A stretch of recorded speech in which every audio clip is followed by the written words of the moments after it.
Bashar, I'm back. I know it's been a minute since we spoke.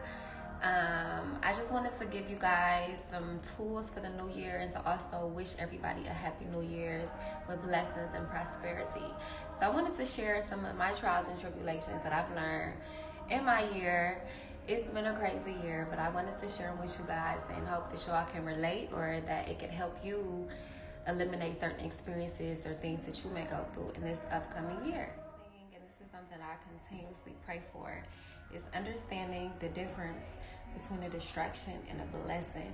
Because we're in that season and we're expecting our blessings or we're praying for certain things.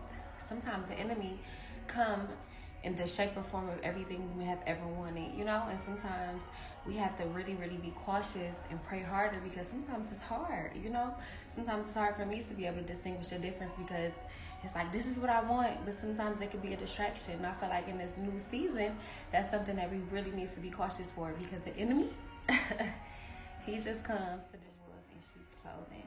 And like, based on my experiences, I learned that even though something can be a distraction, we have to understand to listen to that spiritual conscience. And when something doesn't feel right in our spirit, it's a sign. Regardless of how the devil may try to portray everything to look nice with the glitz and glam, if it doesn't feel right within your spirit, that's how you know that it's a distraction. So that's number one that I want you guys to be cautious about. Everybody wrote out their new goals for 2019 to make sure that they stay focused and consistent.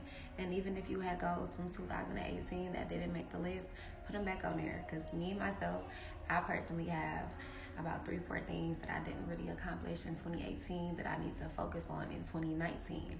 And I also want you guys to understand that, I can't even say that. For me, this is the year of sacrifice and discipline, meaning that I had so many things that I should have accomplished, so many things I should have did as far as like managing my money and just stuff that I really just sit back and reflect and be honest with myself about the shoulda, coulda, woulda.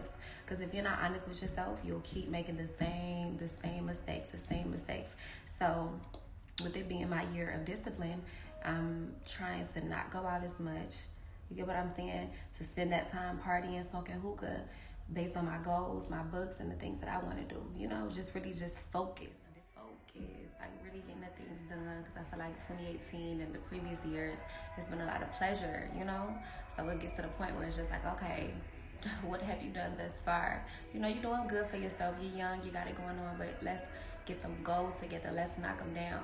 So that's my reason for me sacrificing and disciplining my time, disciplining pleasure for what it is that I really need to do.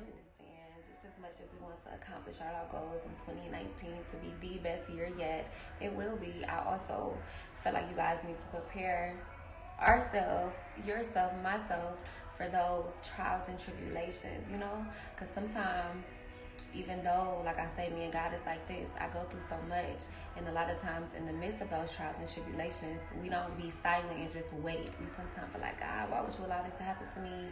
I got my goals written down. You promised me this was going to be the best year. But sometimes it's so important to sit silent and be still and wait for the message or the lesson. Like me, personally, I didn't have a mother or father, so I went through so much stuff.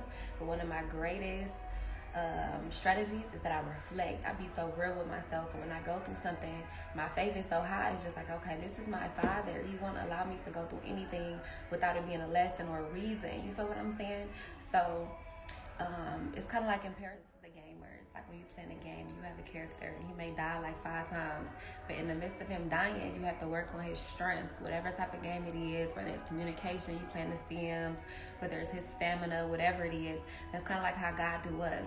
If it's something that we keep making a mistake on, he's always going to forgive us, but we may have that same trial, that same lesson, that same test, whether it's your finances, you're not managing your finances, he'll keep giving and keep making you go all the way down to zero so you realize it's about managing your finance. And it could personally apply to whomever, and whatever trial and tribulation that you face, it's so important to just be still, be silent. Just like those game characters, when they die, guess what? Whatever strength that they build, they always come back greater and better. And it's the same what it is with God. All he's doing is just molding us. And even though we may not get the trial that time, next time it's like, okay, God, I got you. I see why you allowed me, and I'm so much more wiser in regards to that situation. It's keeping your faith no matter what, because I personally have so much faith because I have like a small little number of people that I trust, that I can actually confide in. But when I go through something and my heart is really hurting or I'm really going through it, really confused, I pray about a lot of stuff. And it may not get better overnight, but he always heals my heart and allow me to just feel better, to let me know like he's listening to me. You get what I'm saying? But we're not robots. I'm going to keep going through trials because sometimes it's hard to distinguish the difference between when you're hearing from your spirit or if this is a distraction or whatever. So I urge you, my people, 2019, to pray hard to alleviate those distractions.